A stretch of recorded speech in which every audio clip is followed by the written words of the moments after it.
Thank you. Good morning. Appreciate the introduction. Again, Scott Anderson. I'm with our marketing solutions team in Minnesota, our Roseville office. And my background is primarily in more sales and marketing, which is a bit diverse for this group. I've got quite a bit of background in retail, grocery retail, consumer electronics, but ultimately, how do you take data to connect with an individual customer? So I think it's an interesting segue from the conversation that we were just kind of leading into, which is we're talking about a lot of point-in-time decisions that happen in the automotive or motorized buying purchase cycle for the individual instead of having a relationship. And what's changed with data, analytics, business intelligence, and technology is the ability to have a relationship with a customer over time. And that's an opportunity for each one of you in the room. And it's an area where we can help. What I mean by that is, if you look at grocery retail and you look at what Kroger's done with their loyalty card, is it purely was a price card when they introduced it. You use your card, you pay the yellow price. You don't use your card, you pay the white price. So you used your card. Well, that just created a tremendous amount of data. Well, then how do you use that data? Well, now what Kroger can do is they can send you an email, they can send you a text message, or using some advanced technology and mobility, I know what aisle you're in, I know what you buy, I know what you want. I can give you personalized price and I can have a relationship with you. And that relationship over time creates top-line value. As Chet talked about a little bit earlier, Kroger's gone from a $40 billion retailer to a $100 billion retailer in the face of Walmart because of the personal relationships that they were able to create and maintain. What I want to talk to you about for a couple minutes this morning is how do we engage with customers?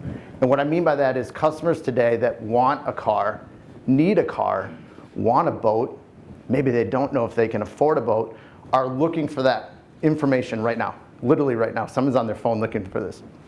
My wife and I live in a small town in Minneapolis, a lake town called Excelsior, and we know as residents that we're gonna get a boat slip. That could be good news or bad news. It's probably better news for me than my wife. But they're gonna call one day and they're gonna say, your slip's available, and do you want it? And if you do, then you have to put a boat in it. So we're gonna be in the boat market. But Yamaha doesn't know that. Nobody knows that. So how do we actually start to engage with customers and talk to them about what they want and who they are? So Tim, let's have a conversation. Tell me about your situation.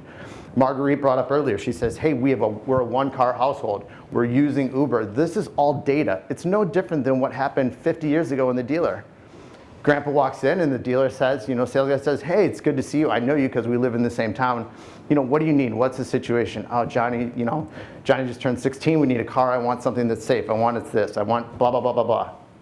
All that is data. All we're trying to do now going into the future is how do you take that data, collect that data, and get smarter with it? How many of you have seen the movie Scent of a Woman? Good, that's a pretty good cross-reference. Who bingo? Scent of a Woman is a fantastic movie, 1992. I'm going to set up a scene for you, which is the flagship scene of the movie, which is Frank, this gentleman in the middle who's a retired lieutenant colonel from the Army. He's blind. He's on a carefree, wild, jet-setting weekend as he looks at the end of his life. And he's being escorted by his buddy Charlie, who's a high school prep school student. And there's this beautiful woman, Donna, and if you can just picture Donna, she's sitting in this chair. Donna's the customer. We're Frank. We are blind, can't see, but he can smell her when they enter this ballroom. So now Frank and Charlie approach this woman, Donna, and Frank says to Donna, as he's a pretty smooth character, says, do you mind if we join you? And she's like, she's hesitant. I'm expecting someone. And he says, what are you doing right now? So think about this, like right now someone's on your website, someone's in your dealership, this customer is there right now. And she says, well, I'm waiting for somebody. And he says, okay, what if we join you? And she says, well, I'm not sure. She says, okay. And so they sit down. So you have to create some rapport and have some conversation. And so they open up this conversation. He says, I detect a fragrance. And so you're opening this conversation and he's building trust. And Gary talked a little bit about customer empathy. You're getting to this point where now the customer is saying, okay, I'm willing to have this conversation with you. To get to the point, there's background music and there's a ballroom dance floor. And Frank asks her if she tangos. Do you know how to tango? And Donna says, no. I've always wanted to learn. But Michael thought it would be silly. He's like, who's Michael? Oh, Michael's the guy you're waiting for. And she says, yeah. And he says, well, would you she said, I'd like to learn to tango. I've always wanted to learn. He says, well, would you like to tango? So he's creating this report now where she's engaging in this conversation, so she accepts his offer to tango. So the point of that is that you start asking the right questions. You start building rapport and empathy. If someone's on your website, why are you here? Tell me about yourself. What are you interested in? Why do you need this vehicle? What's your timeline? Just these questions come in, and what technology allows you to do is create this environment where I know Tim now, because Tim just told me all these things about himself. There's an automotive manufacturer website that I visited where it actually takes you step by step. You talked about how much can I know about the customer. Well, actually, when I show up on this website, it says, what are you going to use this vehicle for? How far are you going to drive it? What are you going to use it for in your free time? It'll take you through this process. All that data is there. The challenge now is they never ask me for my name or my email address or my phone number. And we might say, well, customer's not going to give us that information. Well, how do we actually create value for them that they would? I give people tons of information all the time.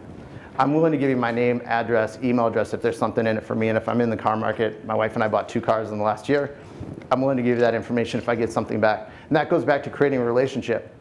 I don't have a single relationship with either manufacturer right now today of either vehicle that we bought. We're leasing a BMW and I bought a used Jeep Grand Cherokee. Zero relationship. The only relationship I have is that I can start my Jeep on my phone. But even then, they don't say, hey, how's that working for you? So this goes back to the rapport. They have so much information on us now that the level of relationship that they could be having with us right now is tremendous. And that information could be extensible from a partnership standpoint if we talked about in the back of the room. So Donna accepts the dance to tango. Well, Frank's blind. So Frank leans over to his buddy Charlie. He's like, hey, I'm going to need some coordinates here. So Charlie says to him, all right, here's what you're dealing with. Here's the context. So all of this needs context. The context is the dance floor is about 20 by 30. You're at the long end. There's tables on the left, bands on the right. Now Frank, in his mind, all of us being Frank and blind, have the context there. We can actually lead this dance. And that brings me to my third point, which is now's the time to take the lead. We have data. We know the customer. We're starting to meet the customer. There's context to the conversation and relationship, whether that's physical or online or digital. And now we can take the lead of that relationship. So now we can manage the communication back and forth. We're on the dance floor now, and Frank's taking the lead. And what happens is there's tempo and rhythm and response and this movement that goes with the music. And that's where this really comes to life for each and every one of us, is that dance with Donna is the dance with the customer, which is not a point in time. It's over a period of time, and it's a sense and respond. So when you think of things like marketing and campaign management, it's not what I'm selling, it's how we're communicating back and forth. How do you use this? How is this working for you? Tell me more. What can I do for you? Hey, here's surprise and delight. BMW could say, hey, we know where you live. We know what we know what vehicle you have. We know that it's going to snow this weekend, and we know you didn't get weather mats. Why don't you stop and we actually have them in stock. We know your vehicle. They're actually for you. Why don't you pick them up? We can get into all sorts of things like how do you make money doing that. There's a million ways to figure out how to do that, but maybe just the fact of, hey, you build that into the cost up front. We're going to give them weather mats because they live in Minnesota, and they bought an X drive because they need the 4-wheel drive. That comes with it, but we're not going to give it to them the day that they walk out of the showroom floor. We're going to wait until it's the first snow of the year, and then we start talking about alternative data. Well, the alternative data can come in. All this can be automated. Just let me know the first time that there's snow in the forecast in the next 48 hours, and that email or that communication will go out to Michelle. And that can all be managed seamlessly now. And we can get a lot smarter with content and context. But back to, to round this out, it's about the individual. It's about Tim. It's about Chet. It's about Marguerite. It's about Zeke. All of us are individuals. I'm buying the car. I want you to know me. So let's not get overwhelmed by all the stuff we can do, could do, and should do to the customer, for the customer, but let's think of ourselves as customers as what would I want. Now, Marguerite said a lot of us haven't bought cars before in this room, but we still can understand what it's like to go shopping at Target, or we still understand what it's like to go out for dinner and how we expect to be treated and how that relationship changes. And that's probably where I see the device changing the most of all. Customers don't think about buying a car as a single myopic experience. They think about it in the context of how they use their phone and how they live their life. And this is just one other step in their life, like buying insurance or something else. The goals coming out of this little session to kind of get your mind buzzing about where this can go from a marketing context of the individual, going from segments of customers like millennials or Gen X, but actually to the individual. And what they want is, how do we ask the right questions of that individual and set up an infrastructure to ask those questions and then categorize that data so that we can use it, so that I know that person. How do we build trust through context and empathy? So knowing that Donna wanted to learn to tango and knowing that this is something that she'd be interested in. Getting the value proposition is paramount. This goes back to, I think, many of us in the room, we have to get the financing offer right, we have to get the pricing right, we have to get the terms right. But we're gonna assume that we're gonna get the value right. And once we get the value right, then it's how do we actually, again, maintain that dance over time, pre, during, post-transaction. Not only that is that there's gonna be customers that choose a vehicle that's not yours. So we looked at Lexus, we looked at Mercedes, we looked at Infiniti. Those were not negative experiences by any stretch of the imagination. We just chose another car. There's zero reason those other three manufacturers couldn't be having a conversation or relationship with us still today.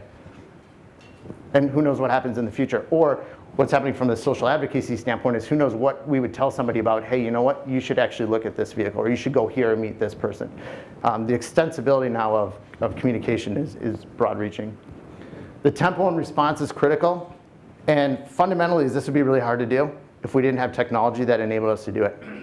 So Donna's one customer, we're 50 in a room. There's thousands of people online right now today looking at your products. How do we dance with each and every one of them and have a meaningful conversation with them right now?